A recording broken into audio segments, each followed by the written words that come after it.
Bom, Boa. gente, depois dos desafios de conexão, deu certo. Agora foi, Ai, agora gente, sempre tem que ter um perrengue, mas quando tem um perrengue é melhor, dá mais gosto, o negócio vai ser mais na emoção ainda, né? Aquele foi. espírito corintiano. Ô, Malu, como que eu escrevo aqui? Você quer que eu coloque Malu convida aqui? Como é que eu escrevo aqui na descrição?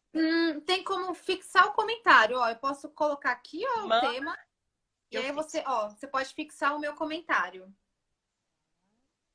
Aqui, ó. Hashtag a fala é delas, cultura, empreendedorismo.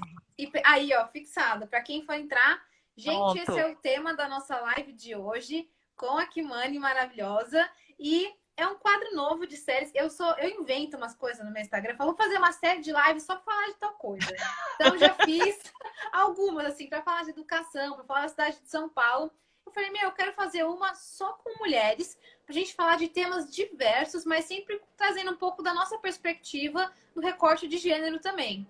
Então, você é a primeira convidada dessa série. Já tem algumas outras próximas marcadas e todas mulheres assim super guerreiras, super inspiradoras. Então, vou começar te fazendo algumas perguntas para a gente também começar a nossa conversa, o nosso bate-papo. E, bom, esse é o objetivo desta live, como eu falei, é que a gente consiga fazer esse espaço de troca e o próprio nome já diz, né? A fala é delas. Então, a gente falar do nosso lugar de fala sobre temas diversos e eu sei que essas três palavrinhas-chave, cultura, empreendedorismo e periferia, estão muito entrelaçadas com a sua trajetória. Então, minha primeira pergunta, na verdade, é um pedido para você se apresentar e contar um pouquinho como que esse tema que a gente vai discutir hoje, que é um tema tão urgente para tantas coisas, para combate às desigualdades, para economia, entre outros temas, como tudo isso se entrelaçou com a sua trajetória?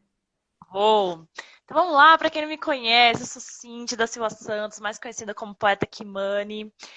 Eu tô desde 2017 como poeta e ativista e militante, mas eu escrevo desde pequenininha, acho que desde que eu tenho 6, 7 anos de idade. E eu entendo muito o quanto a gente é muito resultado do meio, né, que a gente vive, que a gente cresce, das pessoas que nos influenciam, quem são as referências que a gente tem. E eu cresci com um pai que era taxista, que hoje é falecido, mas ele era taxista, trabalhador, veio do interior de São Paulo. Cresci tendo referência à minha mãe, que é auxiliar de enfermagem baiana, que veio lá da Bahia para ganhar a cidade aqui em São Paulo. Quantas pessoas, né? Quantos brasileiros têm essa trajetória? E eu vim construindo aí a minha vivência lá na Zona Sul, Grajaú, que salve todo mundo da Zona Sul. E hoje, agora eu moro aqui no Rio Pequeno, na Zona Oeste, mas o coração ainda é grajaúense. E foi um berço que eu tive, assim. Eu estudei, tudo que eu faço hoje é muito tendo esse olhar da periferia que eu saí e do quanto eu faço ainda, né? Tudo que eu estudo, tudo que eu me proponho a fazer é sempre tendo esse olhar de volta para a quebrada de onde eu vim. E é nunca me esquecendo de onde eu vim, sabe? Então, eu realmente me sinto muito responsável por aquelas vidas, eu me sinto responsável pelas pessoas que ouvem a minha poesia, que ouvem a minha arte, a minha música, e o quanto que eu entendo do quanto nós somos agentes transformadores, sabe? Não é ficar sentada no sofá esperando os governantes fazerem alguma coisa, é a gente poder fazer. O que está dentro das minhas possibilidades, eu vou poder fazer. Então, acho que ser artista no Brasil, ser uma mulher negra e artista em tudo nesse contexto que a gente vive hoje, é muito isso, sabe? É tomar para si, bom, é isso que eu tenho para fazer e eu vou fazer pelos meus. Acho que é mais ou menos isso. É isso que me motiva, né? Que é o que mobiliza a minha arte. Seu propósito, né? Eu gosto porque a gente está em áreas talvez diferentes. Você está na cultura, eu trabalho com políticas públicas mais ou menos uns 5 anos, desde quando eu comecei a estudar e desde quando eu me formei em ciência política. E o meu propósito é esse, é o da mudança, da transformação social. Tanto é quando algumas pessoas me perguntam, Malu, qual que é o seu posicionamento político? Você é de centro, de esquerda, o que que você faz? Eu sempre, olha, eu me considero progressista. Por quê? Eu não quero voltar ao passado. Para mim, as coisas também não estão boas do jeito que estão e a gente tem que mudar. E a mudança já começou. Ela é só da gente ter essa consciência, estar fazendo o nosso trabalho, a gente já está mudando o mundo, né? É aquela Sim. frasezinha. Pensar globalmente e agir localmente. Às vezes as pessoas falam assim: ah, mas você vai fazer isso, para quê? Não adianta, o mundo tá do jeito que tá. Eu falo, não, mudando o Grajaú, Mudando aqui a É, Vila Mazei, a gente muda o mundo. Então, eu gosto muito desse propósito, que nosso é muito parecido, apesar das trajetórias serem distintas nas suas distintas. proporções. E que, mano, eu quero muito te perguntar, queria que você explicasse, porque eu acho que tem muitas pessoas que estão acompanhando a gente aqui que também não sabem o que que é o Islã. Explica pra gente como que funciona o Islã, porque essas pessoas falam Islã, não é, A muita gente religião, ainda não conhece. Eu sei que você é a maior representante internacional aí do Brasil, e eu queria que você explicasse um sim. pouquinho pra gente um pouco mais dessa arte. Da arte. Bom, para quem não conhece, o slam é uma batalha de poesia. Então tem as batalhas de rap, né, as batalhas de freestyle, que é a galera que rima na hora, que faz o improviso. O slam não, o slam já é a galera que é poeta, que escreve a poesia. A poesia tem que ter no máximo 3 minutos. E é uma competição, gente, é uma competição real. A gente tem os níveis de bairro, depois tem o nível estadual, então você vence, você vai batalhar com outras pessoas de São Paulo, que foi o que eu venci em 2017. Aí depois eu venci o Nacional, que é o Brasil. Então vem poeta de tudo quanto é lugar do Brasil. Meu, Acre, Ceará, Paraíba, do Sul. É poeta de tudo quanto é lugar. E aí a gente chega no nível, quem vence o BR vai representar o Brasil na Copa do Mundo, que é na França. E aí eu venci no ano passado, em 2019, e aí eu pensei, gente, vou o quê? Comer croissant e bons vinhos e queijos na França. Com Covid, fui pra onde? Pra lugar nenhum, né, minha filha? Fiquei aqui, ó, no sofá, os franceses lá se ferrando antes da gente, eu olhei e falei assim, gente, logo na minha vez, ô tristeza. E aí foi isso, não pude ir pessoalmente, a Copa do Mundo aconteceu pela internet, só que é isso, não é a mesma coisa, sabe? O slam é muito corpo, é muito movimento, a galera de slam é uma galera muito, assim, que nem eu, entendeu? Agitada, que fala muito, gesticula muito. E aí foi isso, assim, foi essa participação pela internet, foi um pouco frio, mas ainda assim foi uma participação, foi importante também na minha trajetória, na minha carreira, e é importante para os brasileiros terem entendimento do quanto a poesia marginal, periférica é importante. Então, nós estamos falando de pessoas que a maioria são jovens, periféricos, jovens negros, jovens que realmente sempre estão à margem da sociedade, a gente tenta driblar isso. Não são jovens que não têm entendimento de política, que não entendem sobre a sociedade que vive, pelo contrário, nós somos muito entendedores. Nós estamos o tempo todo dispostos a estudar, a refletir sobre a nossa sociedade. E é uma galera muito corajosa, a galera diz lá, uma galera que, meu, às vezes tem uma família desestruturada, às vezes está em questão com sua identidade, nem sequer se entende ainda, né? A sua sexualidade, como se expressa no mundo, e a gente está se propondo a fazer poesia, sabe? Então, eu tenho muito orgulho de fazer parte desse movimento, sou cria do Islã de São Paulo. Fica a dica aí para quem quiser conhecer, só pesquisar aí Poeta Kimani, Islã São Paulo, Islã BR. E não é a religião islâmica, apesar de sermos um coletivo, uma religião.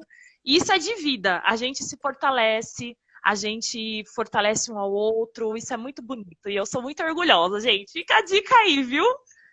Adorei, gente. Fica a dica, pesquisem sobre mais o que é o Islã, curtam, acompanhem, que realmente é uma arte incrível para quem não conhece. Eu pude ver algumas apresentações pontuais algumas vezes e é impressionante o talento, porque não é fácil não, viu? Eu falo, meu Deus. Imagina. Eu fico pensando, acho que a pessoa treinou a vida inteira. Não treinou, porque não é possível. É realmente muito difícil, assim. E é lindo, Muito. né?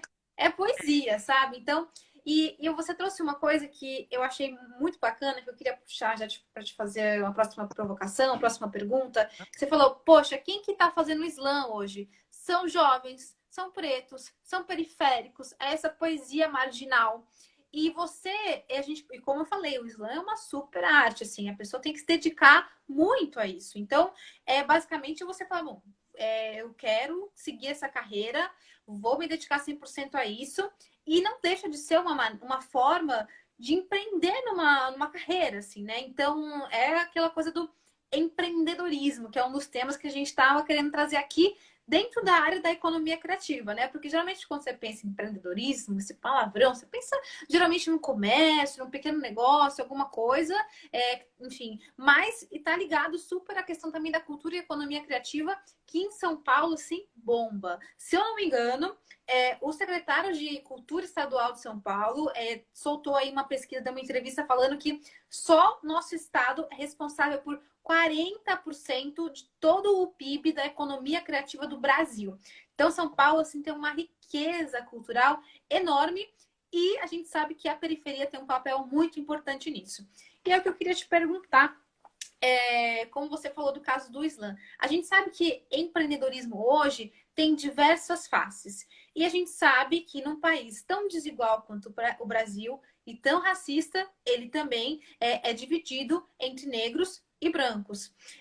De um lado, o empreendedorismo entre as pessoas brancas, ele é voltado assim, a oportunidades, alguém que está abrindo um negócio.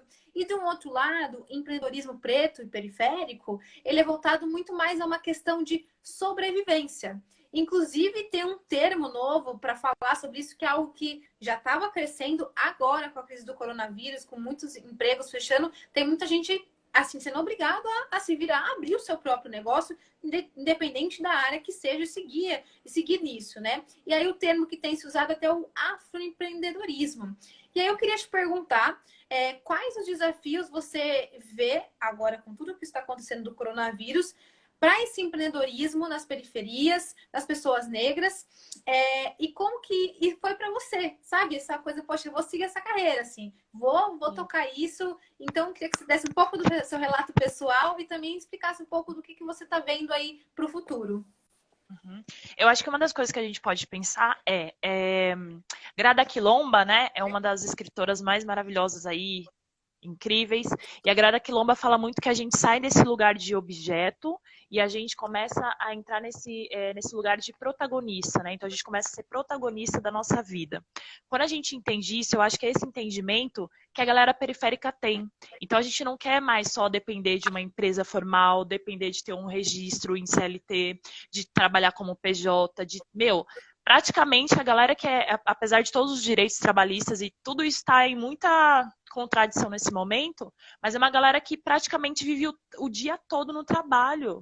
Né? A gente passa mais tempo no nosso trabalho, no trajeto de ida e volta, do que em casa, ou do que fazendo outras coisas. Então, acho que é uma galera que, de algum jeito, não se encaixa nesse padrão normativo CLT. E aí a gente entende outras formas e outras possibilidades. A gente não quer só depender de um patrão. A gente pode gerir o nosso trabalho e pode ter uma fonte rentável a partir disso. Não é uma coisa fácil quando a gente pensa em arte no Brasil. Isso é uma coisa extremamente desafiadora, mas, ao mesmo tempo, é muito da nossa personalidade, também faz parte daquilo que nós queremos ser.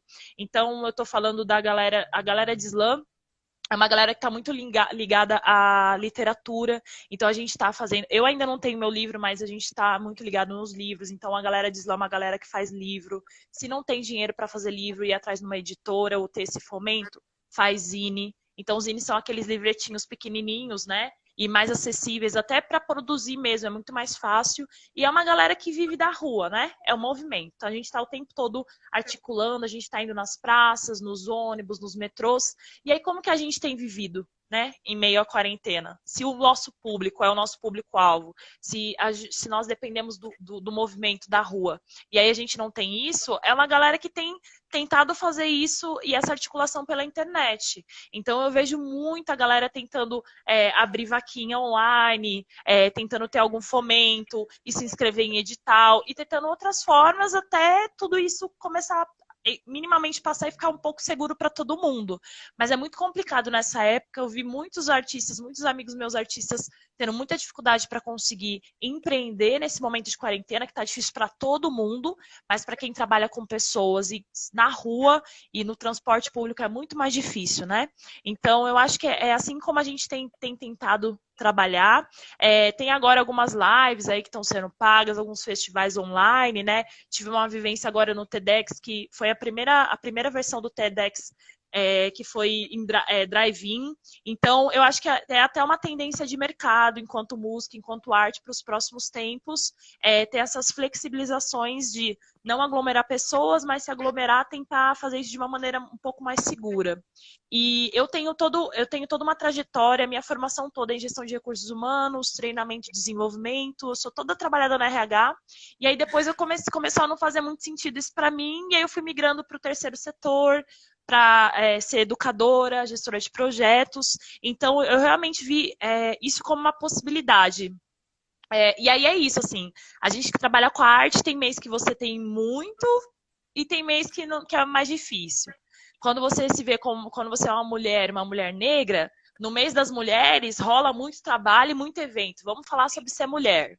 Aí na época de novembro, vamos falar sobre ser mulher negra. Mas é aí no meio, né, gente, nesse período. Então, acho que fica um convite aí para quem está na live, começar a ter esse entendimento mesmo, é o que a gente fala para os contratantes, de que os artistas, eles querem viver e eles podem viver e produzir para além das caixinhas ou dos rótulos que nos colocam. Então, ainda eu, sim, enquanto uma mulher negra, eu posso escrever sobre tudo, eu posso fazer música, compor sobre tudo, né? Então, fica aí que role outros convites e que a gente consiga produzir durante todo o ano e ser remunerado para isso, né? Com certeza, eu acho que isso é uma coisa importante aqui na Fala Delas. Mulheres não falam só sobre feminismo, sobre machismo, pessoas pretas não falam só sobre racismo. Então a gente fala de tudo um pouco. Alguns temas a gente domina mais, outros menos, né? Então, óbvio que a gente sempre, quando puder, vai trazer a questão de raça, a questão de gênero, porque a gente precisa explicitar, sabe? Trazer mesmo para o debate público as nossas desigualdades. A gente não vive num país em que nós temos igualdade entre as raças, igualdade entre os gêneros, então a gente tem que lutar, com certeza, né? Mas que nem você falou do exemplo da como isso impacta na cultura. Então, super tem evento, vai no mês da mulher, no mês das mães, no mês da consciência negra, mas aí e o resto do ano, né? A gente não sabe, a gente está produzindo cultura o tempo todo, né? Então, acho que isso é uma super dica para todo mundo, não é? Não, acho que também para além de quem está nesse segmento da cultura. E ainda falando sobre cultura, Kimani, você, né, agora está no Rio Pequeno, antes ali no Grajaú. Qual é o papel assim social, na sua percepção, da cultura na periferia? Porque assim, quando a gente pensa cultura e periferia, geralmente que vem na sua mente assim alguns filmes novelas que rola lá o baile funk, etc. Só que é muito mais do que isso, sabe? Eu sei que a cultura tem um papel assim fundamental na sociedade, mas na sua percepção, como que a cultura impacta na periferia? Quais que são os principais impactos da sua trajetória, daquilo que você observa, que você poderia compartilhar com a gente? Eu acho que é muito esse processo de identificação, sabe? Então, exatamente isso que você está falando. É muito complicado uma criança, né, de periferia ou uma criança negra só ter como referência de filme, de série, o negro que é bandido. Ou a menina negra que é funkeira, ou a negra que vai ter uma gravidez precoce. Então, acho que a arte realmente, para nós, eu acho que é muito esse despertar dessa identidade. Então, é realmente o entendimento que a gente pode ser aquilo que a gente quiser, sabe? Eu não quero, nós não estamos mais confortáveis nesse lugar de ser apenas fazer o papel da escrava na novela, ou de sempre ser os pretos são só os seguranças, ou aquele baile funk estereotipado da figura negra e da mulher, sabe? Não, a gente está para muito além disso. Eu acho que a arte, ela pode fomentar isso. Então, quando a gente pensa em música, a gente pensa em Mano Brown, a gente pensa em Racionais MC, a gente pensa em Negrali, é uma representatividade do rap que nos traz músicas e nos traz entendimento de que a gente pode expandir e que, para além disso, nós sempre fomos mais, né? Se a gente for pegar referências históricas, vários precursores eram negros, do rock, do samba, sabe? Da música brasileira popular. Então, quantos negros, né? Quanta população brasileira mesmo são aqueles que começam, que iniciam, né? A capoeira, a dança, o grafite, né? Tudo isso, a dança de rua. Então, o quão o Brasil é muito rico. E fica o convite para todo mundo. Quanto tempo eu realmente fiquei muito. Eu tive muito essa referência dos Estados Unidos, essa referência de fora como arte. E quando a gente olha para dentro, a gente olha para o que a gente tem, para essa nossa riqueza cultural, o quanto a gente é rico. E aí a gente começa a ter até um senso crítico de que a Asa Nigeri, que é uma filósofa preta, ela fala muito disso, que a gente é uma cópia mal diagramada dos Estados Unidos. Então a gente quer sempre ser essa referência, a gente quer sempre ter aquele padrão e não, a gente tem que olhar, precisa olhar e valorizar os nossos artistas brasileiros e principalmente os artistas locais. Eu acho que o Islã dá muito, traz muito isso pra gente, né? Quando a gente vai no Islã, a gente vê que tem a mina que faz, sei lá, conhaquezinho artesanal. E aí a gente vê que tem a mina que vende camiseta, tem as meninas do brechó, sabe? Tem a galera que faz o zine. Então, uma galera que tá ali, né? Esse empreendedorismo, esse dinheiro preto tá rolando ali. Então, a gente tá fomentando, sabe?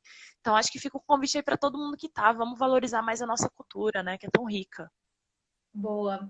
E falando em valorizar a cultura, a gente sabe que a gente vive um momento difícil, além do coronavírus. Já antes do coronavírus, a gente tinha um problema na cultura, que é um governo federal, que eu vou, assim, ser sincera, que além de destruir a cultura, tem destruído a ciência, destruído a educação, a saúde, a Amazônia, entre outras coisas, né? Um governo muito retrógrado, né?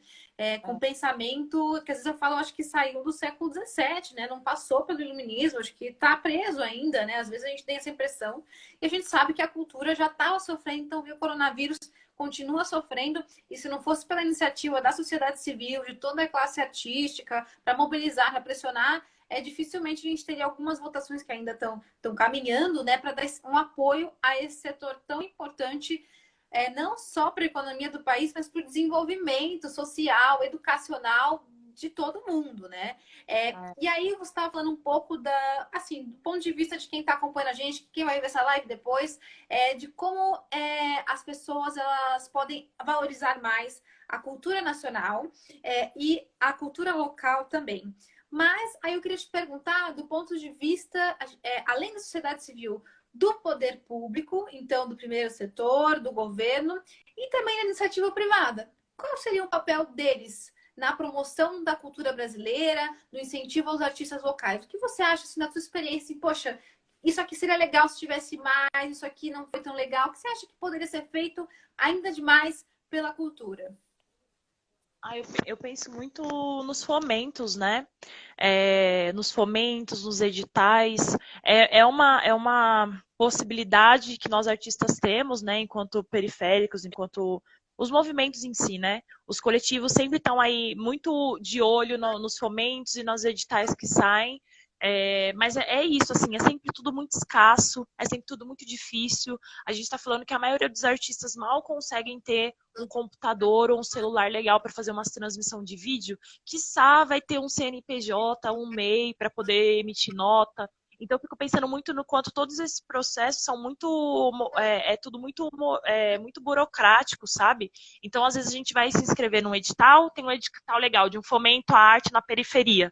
E a gente vai escrever não sei quantas páginas que tem, e aí tem um monte de página para preencher, e aí, dependendo da pessoa, não tem internet. Mano, dependendo do artista, não tem computador, não tem notebook em casa, não tem um iPhone para poder se inscrever, sabe? Às vezes a gente tem dificuldade para entender até mesmo tudo que é pedido no edital e no fomento, e o quanto isso algumas pessoas, tipo, desistem no meio do caminho, ou não pedem ajuda, ou até desistem mesmo, sabe? Então, e é tudo muito escasso mesmo, são poucas vagas para tudo, sabe? Sai os editais, sai o fomento, o fomento às periferias, fomento aos filmes, aos artistas, e é tudo tão escasso, sabe? Sem pouquíssimas vagas na periferia, então isso é tudo muito complicado. Me dá a sensação, às vezes, que não é para ajudar, ou que é tipo, bom, vou dar 10 vaguinhas aqui, o pessoal, os 40 mil se matam aí por 10 vagas, e aí pelo menos eu vou falar que tá rolando edital. Olha lá, tá tendo fomento pra periferia. Que fomento que é esse? Sabe? Se você for ver as casas de cultura, quantas casas tem algumas casas de cultura em São Paulo, poderia ter muito mais casas de cultura, poderiam ser viabilizadas muito mais oficinas. Tem tanta gente boa que sabe, que tem conhecimento, seja de costura, conhecimento, sabe, de poder manual, de cozinhar, de escrever, que poderia estar aí, ó, disponível para poder dar oficina, e isso ia gerar trabalho nas quebradas. E, sabe, às vezes você não tem um espaço, não tem uma estrutura. Quantas casas de cultura você chega, mal tem um microfone que funciona, sabe? Então parece que tá tudo muito à mercê. Quando o quesito é cultura, quando o quesito é música, e tem o recorte de periferia, é isso. É a sobra, é o resto. Então, acho que isso seria uma coisa que eles poderiam pensar para poder viabilizar para todo mundo. A gente não está pedindo esmola para ninguém. A gente só queria oportunidade de trabalho, é isso que a gente quer. A gente espera só possibilidade de trabalho, não só para nós, mas para fomentar outros também. É uma rede de apoio, sabe? A gente fomenta outras pessoas, a gente traz outras pessoas também para o nosso trabalho. A gente também forma pessoas e seres, sabe? Eu tô falando de profissionalizar. Então, quantas pessoas poderiam ser profissionalizadas e poderia gerar outros trabalhos, sabe? Para muito além. E não, é sempre tudo muito escasso. Então, acho que isso deveria ser revisto, viu? Acho um absurdo. Não, Votem em mim. adorei. Eu fiz até uma listinha que você foi falando, fiquei pensando por aí. Então, vamos lá. Vamos recapitular, gente. Para a cultura, então, assim, né?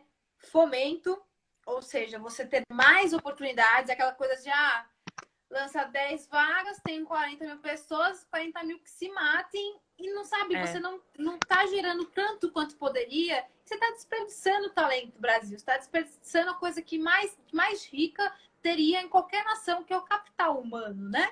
Que é o capital das pessoas, a inteligência, o trabalho e tudo mais. Então o fomento, então você abrir mais vagas, fomentar mais a cultura. Além disso, a questão que você trouxe eu achei ótimo, oficinas e espaços culturais, né? Os polos de cultura, por exemplo, no caso da cidade de São Paulo.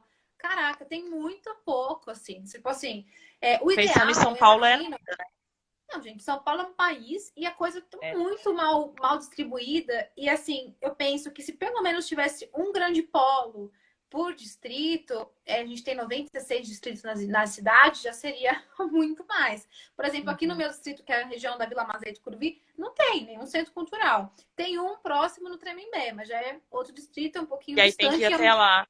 E tem que ir até lá e é um espaço muito pequeno, sabe? Poderia ser muito, muito, muito, muito maior.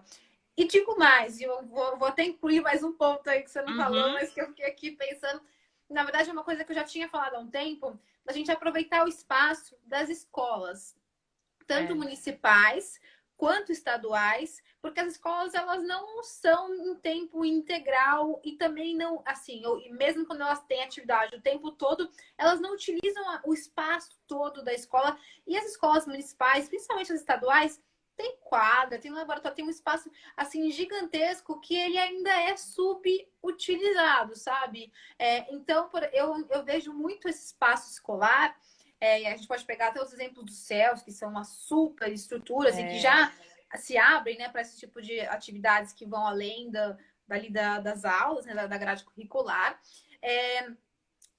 A escola ser esse polo de desenvolvimento local, né? Então, é um pouco da ideia do próprio céu, né? Quando eles surgiram e tudo mais, de você não só promover a educação dentro daquele currículo básico, mas a educação na integralidade do cidadão, do ser humano. Então, não é só um aluno, uma mão de obra, mas é um ser humano. Então, você tem que desenvolver certas coisas, habilidades, e também um cidadão. Então, ele tem que saber os direitos dele, etc., e seguir nessa linha, né? Nessa linha de estudos também.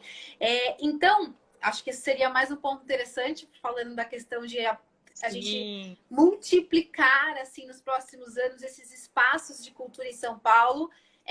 E também, bom, falei do fomento, falei dos espaços de cultura, teve mais alguma coisa que eu acho que...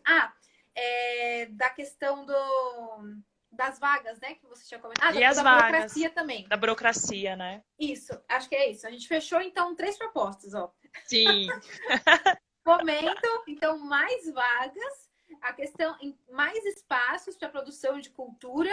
E, por fim, a questão da desburocratização. Porque, de fato, poxa, é um edital gigantesco, cheio de processos, que tem que fazer isso, fazer aquilo, fazer etc. Parece que é feito realmente de propósito para as pessoas desistirem.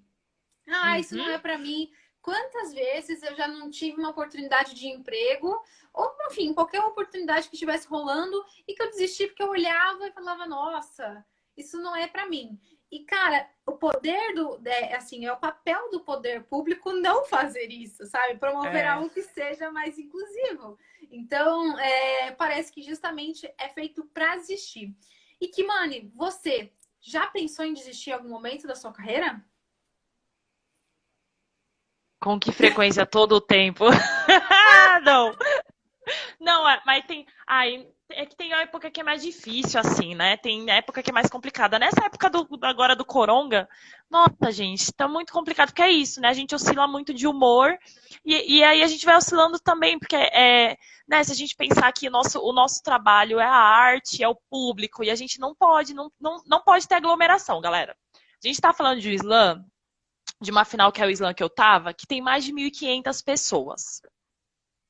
A gente está acostumado com 1.500 pessoas, com 500, sabe? Lá na quebradinha, com um monte de gente, na porta de um terminal, sair dali de Osasco. Então a gente está acostumada com o público. E aí a gente está em isolamento social, não pode ter mais aglomeração, não pode ter público, não pode ter contato, não pode.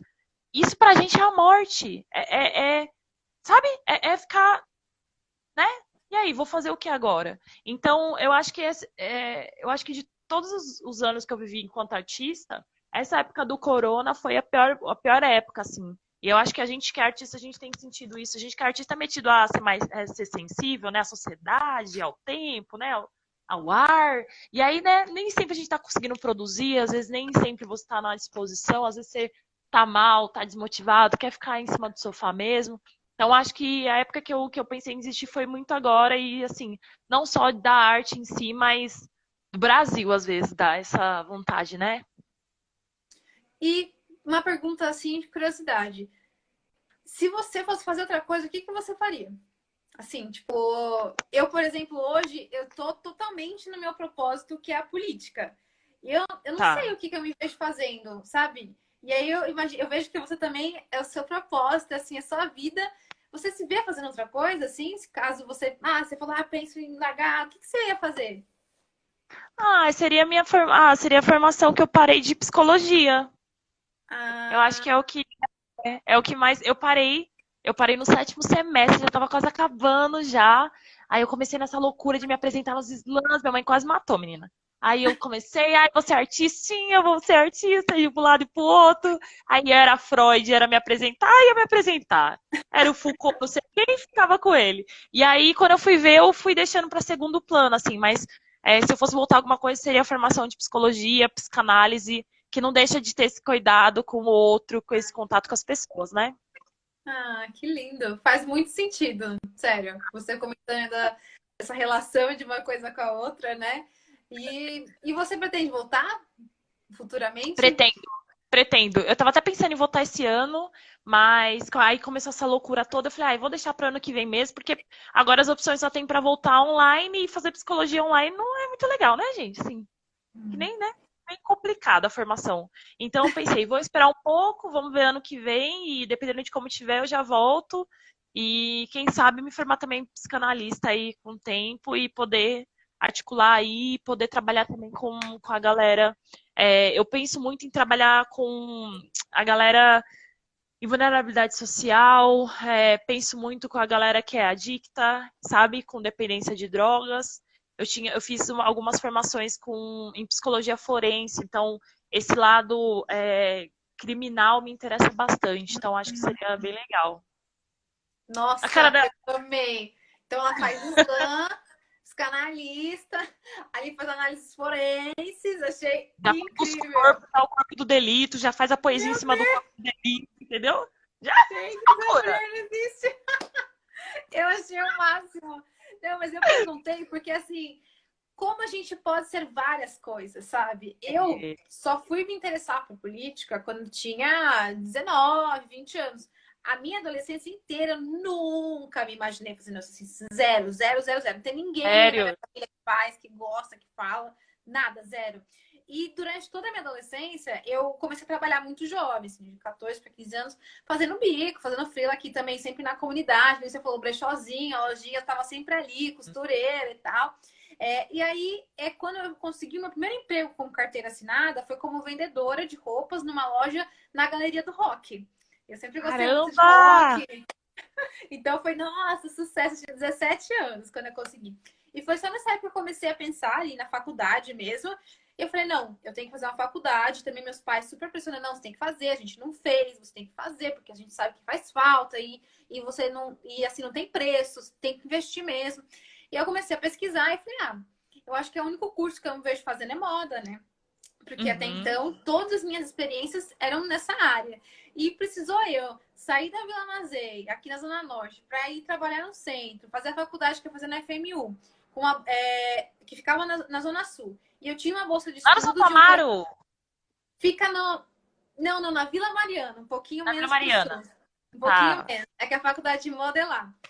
Não sei se ainda é, pelo menos era um bom tempinho atrás, já que faz um tempo que eu me Aham. formei. Mas enfim, aí eu ia para a Zona Sul, fazer a faculdade lá, e o projeto social, que me dava bolsa de estudos, ficava na Zona Oeste, ali, perto da Lapa, mais ou menos. E assim, eu comecei a rodar a cidade. Eu nunca tinha saído daqui da Mazei. Então, eu fui conhecer a Avenida Paulista, por exemplo, com 18 anos, sabe? Tipo, não tinha acesso à cidade. Então, foi poder acessar a cidade, conhecer pessoas diversas, com, nossa, as mais diversas possíveis, pensa nisso, que eu me abri um leque, assim, de tipo, cara, o mundo é muito maior daquele que eu enxergava para mim. Porque se você não tem referência, como é que você vai sonhar, sabe?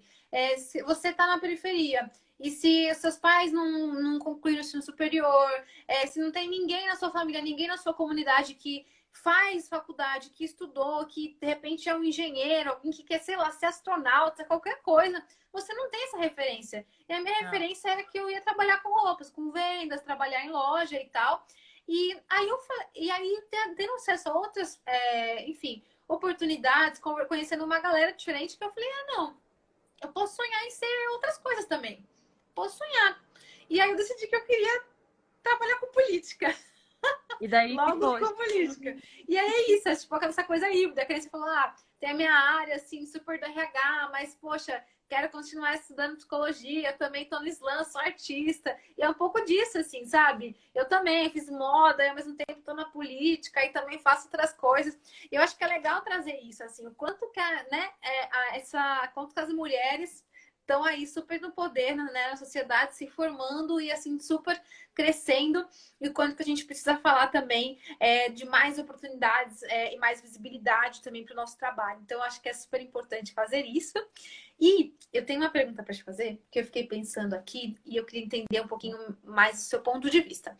Que seria, na verdade, qual o papel da educação para que a gente tenha uma maior valorização da cultura, que a gente falou tanto aqui, né? Da questão da cultura, do fomento, da importância da cultura na periferia, desse afroempreendedorismo, do empreendedorismo periférico para a cultura.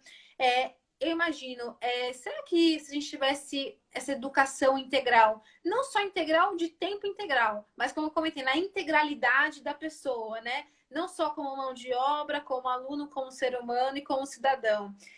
Será que não seria interessante a gente ter essas aulas de cultura, de música, de artes e de incentivar isso nas escolas? Eu queria perguntar o que você acha disso e como que foi você na escola? Como Na que você escola. se descobriu ali artista ou então quero ser psicóloga? A escola mais ajudou ou mais atrapalhou nesse seu processo? Tá. Eu vou começar da segunda, porque aí já emenda com a primeira. Eu tive a sorte, eu acho, de começar no ensino fundamental, que era particular. Então, minha mãe conseguiu, minha mãe e meu pai se matando, conseguiram pagar aí o particular, bem no comecinho. E aí, nesse ensino fundamental, eles tinham muitas aulas, várias aulas de música, de teatro e de canto. Então, eu cresci desde pequenininha me apresentando, e eu era aquela que estava no palquinho dançando El Chan, e aí trocava roupinha e tava ali cantando Lua de Cristal, que, né, sabe quem é da época, Você lembra de Lua de Cristal, né, Lu? É. Sim, eu sou dos anos 90. E não, e não falaremos a nossa idade. Mas então eu tava muito nisso, né? Então eu cresci assim, e eu cresci, isso era muito bonito, né? E aí, quando eu fui pra escola, pra escola pública, aí eu entendi o baque, né? Assim, porque aí eu pensei, meu Deus, o que é isso? Primeiro, eu achei muito diferente essa relação, né? Que não tinha essa relação de mestre, sabe? De mestre, essa referência. Era o professor que mano, manda o professor calar a boca e tá tudo certo. Então, eu realmente achei essa diferença dessa tratativa, porque a gente tá falando de escola de periferia, de quebrada, e é isso, a gente tá falando de professores que a maioria estão exaustos, né, exauridos, com salário inferior, né? E o quê? 2, 3 jornadas de trabalho para conseguir conciliar. Então, não cabe nem culpa, de verdade, não culpa os professores. Eu acho que eles reagem de acordo com o sistema e é muito e isso vai se retroalimentando. Mas então a gente está falando desses professores e aí eu lembro que eu tive a sorte de ter um professor que era o professor Marcos que até hoje me acompanha, que ele era professor de artes, ele que mostrou Tarsila do Amaral, foi ele que mostrou Vinícius de Moraes. Era ele que mostrava, contava as histórias de Monteiro Lobato. E aí, lá na escola, a gente tinha a sala de leitura. Então, todas as semanas, a gente tinha que pegar um livro lá com um saquinho de pão e trocava o livro. Então, foi nesse primeiro contato que eu tive com a leitura, para além da minha casa. E aí, foi nas aulas do professor Marcos que eu realmente entendi ele falando sobre índio. E para mim, índio já tinha morrido. Eu não entendia, como assim índio? Índio para mim já tinha morrido. E negro para mim era escravo. Eu vim saber que não era essa história, essas histórias aí, o que? No ensino médio já, quase aqui já na faculdade. Então, como essa formação só de identidade, gente? Quem é o brasileiro? O que é ser brasileiro? Essa noção de identidade a gente não tem. E quando a gente tem é tudo muito distorcido. Então, assim, né? Se a pessoa não consegue entender de onde ela veio, como é que ela vai projetar ou ela vai entender e vai ter referencial de para onde ela vai? Então, isso por si só já começa tudo errado. Então, a gente está falando de escola que não dá nem a base para a criancinha entender quem ela é. Quantas crianças não conseguem falar que elas são negras? Ou que elas são indígenas, ou que elas são pardas, elas não conseguem nem ter identidade. Que referencial que eu tenho? Nenhum. Brasil é uma mistura, né? Pedro Cabral, Suruba, pegou as índias, não sei o que, veio os escravos, misturou. Então, a identidade, a gente não cresce tendo orgulho de ser brasileiro. Então, eu fico pensando muito nisso, né? No quanto a escola precisa ter cada vez mais esse entendimento, essa responsabilidade. Isso está previsto em lei. Isso não é algo que, tipo, ai, tá na cabeça da Kimani. Isso é previsto em lei. Os professores deveriam ter isso na base e para além da base, da grade curricular base. Isso deveria ter, sabe? Não é só. E aí eu fico pensando, né? A gente cria os alunos são formados durante todo o ensino fundamental e médio para poder passar no vestibular. Quantos alunos não conseguem ter o mínimo de entendimento de interpretação de texto? Eu era uma dessas, eu conseguia entender exatamente, cópia, cola, o que o professor tinha dito. E para além disso, eu não conseguia fazer. Eu chegava no vestibular de uma ESPM, eu mal conseguia dissertar um texto. Então, eu fico pensando quantos são esses, sabe, esses déficits que a gente vai passando enquanto ensino básico, que uma escola pública, quem é de escola particular nunca viveu isso, e eu acho que esse ensino de escola particular, todos deveriam ter acesso que é o mínimo, é o básico. Educação física não é só jogar futebol e jogar vôlei. É o que eu aprendi. Minha professora de química nunca vi na vida. Não sei a diferença da Bhaskara, da hipotenusa, eu não sei. Nunca usei na minha vida. Então, você entende, assim, tipo, né? O que é essa... cadê a aplicação prática na vida desses conhecimentos teóricos? Sabe? Quanta galera que é uma galera, uma galera foda acadêmica que não consegue se relacionar com as pessoas. Então, quantos déficits a gente tem na formação? Né? E a formação básica é isso que depois impulsiona a gente para a vida. Quando a galera de faculdade que sabe tanta coisa, tanta teoria, mas não consegue se relacionar, conversar, entender o outro, sair do seu lugar de entendimento para poder ter uma empatia. Então, acho que são várias coisas que eu fico pensando e o quanto o nosso ensino é muito fracassado por isso. A gente está formando pessoas para passar no vestibular, a gente está formando pessoas para quem não passar no vestibular se sentir o resto da vida um infeliz, um impossibilitado. Porque se você não passa, você não é. Se você não vai para uma USP, para uma pública, se você não tem dinheiro para uma particular, entende? Então é muito esse sistema que nos limita e nos rotula o tempo todo. E se você não está dentro dessa caixinha, se você não passa, meu querido, você não é nada. Isso é muito triste. Mas é a maneira como a gente é. A gente é criado para ser melhor do que o outro. Você tem que se provar que você é melhor do que o coleguinha. E se o coleguinha se ferrar, é isso. Os mais fortes vencem, né? Os mais fortes seguem. Isso é muito triste, muito desastroso, né? Com certeza. Eu acho que esse exemplo que você trouxe mostra o quão cruel e também, ao mesmo tempo, quão frágil é a ideologia que foi criada para justificar essas injustiças, essas desigualdades, tanto no acesso às oportunidades, nos estudos e no trabalho. Porque essa coisa do mais forte, a gente sabe quem que é o mais forte. É quem tem mais dinheiro, é o branco, é o homem. São eles que, historicamente, conseguem ocupar os poucos lugares ao sol na sociedade extremamente desigual e piramidal que a gente vive, né? Então, eles estão no Uhum. topo e nós vamos descendo, estamos na base dessa pirâmide, né? Então, eu acho que é assim, né? Você trouxe esse exemplo da educação e quanto que isso é importante para a gente entender as desigualdades na nossa sociedade, né? Então, como que a gente quebra esse ciclo, sabe? Como que a gente quebra esse ciclo que vai cada vez mais aumentando as desigualdades? Eu acredito que é através da educação e que educação não é só como você falou, decorar tabuada, aprender os É, verbos e tudo mais. A educação é aquilo que acho que transformou a minha vida, transformou a sua e que transforma a vida de milhares de pessoas, sabe? É muito mais do que só sala de aula. E uma coisa que me deixa assim muito inconformada, que eu acho que é também um pouquinho do meu propósito, que me move, é saber que a gente perde tantos brasileiros e brasileiras, tantos cérebros para falta de oportunidades. Tantas pessoas que poderiam ser um artista, um bom político, uma boa política, um engenheiro, uma engenheira, uma enfermeira, e a gente perde essas pessoas pro sem, né? Eu sou muito contra aquela frase, sabe, do nem, é uma geração que nem trabalha nem estuda. Parece que as é, pessoas não querem trabalhar e estudar, mas a é, geração do sem, sabe? Que não tem, sem estudo e sem oportunidade de trabalho, sem os dois, sabe? E aquilo que você é. falou, vai sendo jogado, vai sendo escanteado, e você vai sendo empurrado por esse sistema que é extremamente injusto, que eu acho que é aquilo que é um pouco do nosso propósito, né? O que você falou. Vamos lutar, vamos trabalhar, vamos ocupar esses espaços, vamos transformar, vamos inspirar outras meninas, vamos mostrar que sim, dá para fazer diferente, que a gente consegue sim melhorar para que os nossos filhos, aí, as próximas gerações, a gente possa lá, velhinha, olhar para trás e falar: olha, vocês estão vivendo num mundo melhor do que eu vivi, e eu me Melhor. orgulho muito de ter feito alguma coisa para mudar. Exato. E só uma observação, só um parênteses, eu fico muito feliz de saber que nós estamos aqui na live e que, pelo que eu tô vendo de comentários subindo aí, a maioria das pessoas que estão aqui, acho que são homens, e isso é muito, muito significativo e muito importante.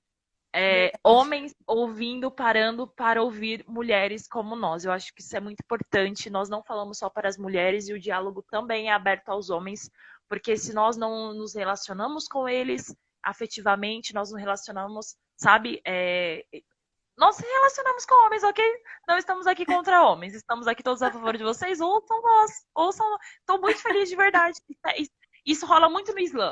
Os caras vão pro Islã para poder ouvir as minas. Isso é incrível mesmo. Obrigada, homens que estão nos ouvindo, viu? Ouçam mesmo. Perfeito, isso realmente é muito legal. Eu acho que assim é muito importante que os homens tenham essa percepção de que quando a gente fala dos direitos das mulheres e de como é ser mulher nessa sociedade, etc., não é uma polarização, mulheres versus homens, não é isso.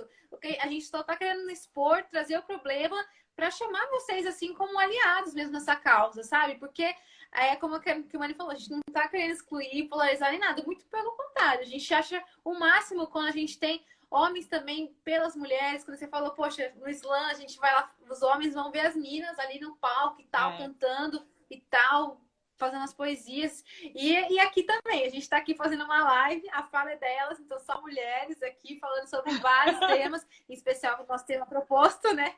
Falando sobre cultura, Sim. periferia, etc. Educação, falamos bastante sobre educação, só que também não tem como não falar, né? Aqui a gente acabou de receber um comentário super legal. Feminismo é luta pela igualdade, não para ser mais, contra ou menos, etc., é igualdade. Eu acho que é isso, assim, né? Então, é isso, igualdade e liberdade. Então, é um pouco disso que a gente quer, né?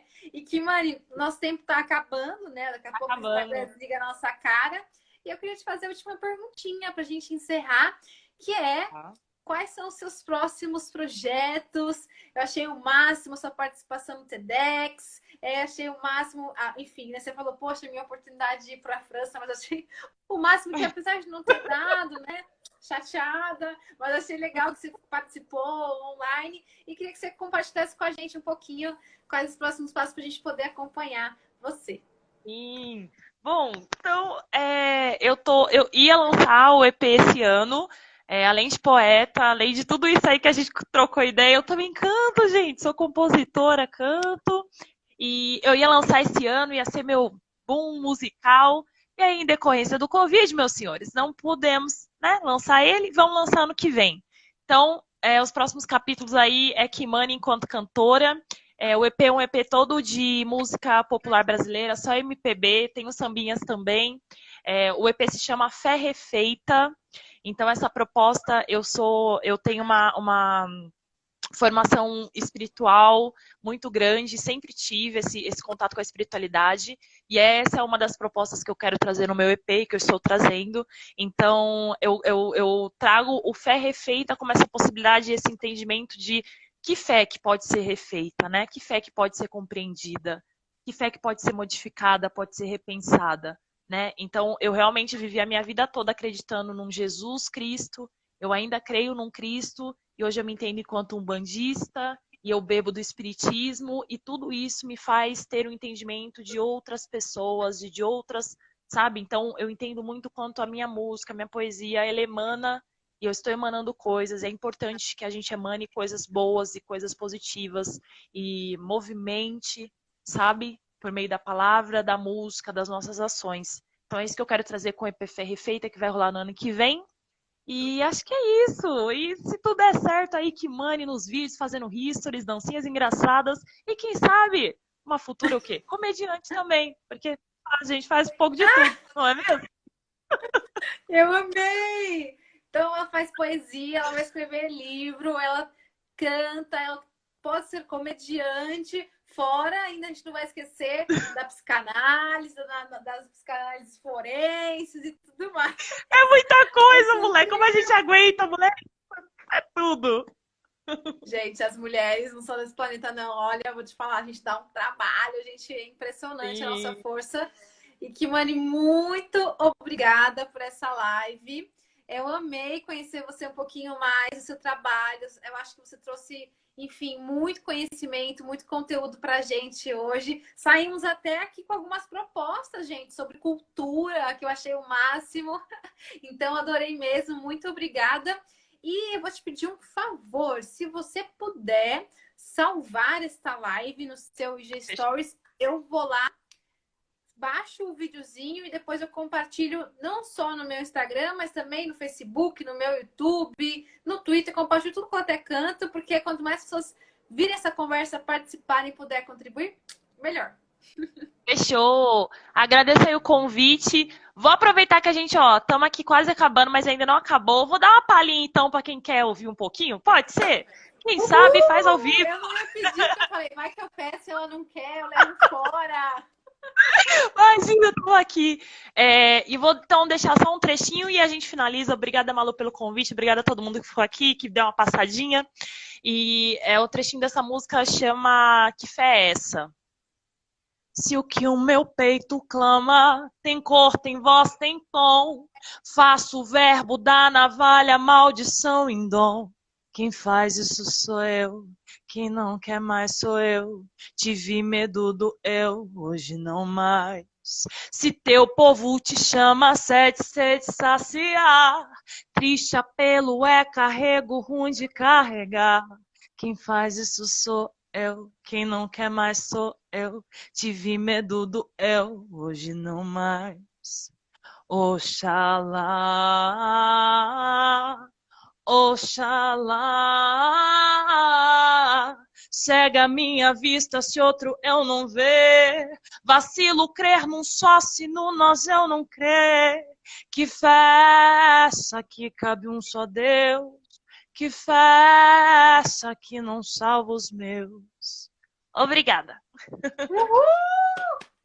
Que lindo! Muito emocionante! Parabéns! Vai ser um sucesso! Olha, amei, amei, amei, amei, amei. Sério, eu me emocionei bastante. A letra é muito poderosa e você canta muito, mulher! Você é incrível! Olha o pessoal aqui enlouquecido. Obrigada, Perfeita. gente. Muito obrigada. Gente, muito obrigada. Depois vai ficar disponível esta live, que Mani aí vai salvar. Depois eu vou baixar, compartilhar com todo mundo. E vamos aproveitar muito esse conteúdo. Sigam a Kimani, acompanhem. Eu já virei uma fãzaça assim, do seu trabalho. Espero um dia Obrigada. poder ir no show seu, né? Te conhecer, Ih, acompanhar. Ah, vai ser incrível. Eu vou falar, nossa, lembra de mim? Você é uma super famosa. Incrível. fechou. Obrigada, Ai, viu? vai dar tudo certo. Um beijo enorme para você. Bom descanso, bom fim de semana. Pessoal, até as próximas. Obrigada. Beijo, Tchau, tchau. tchau.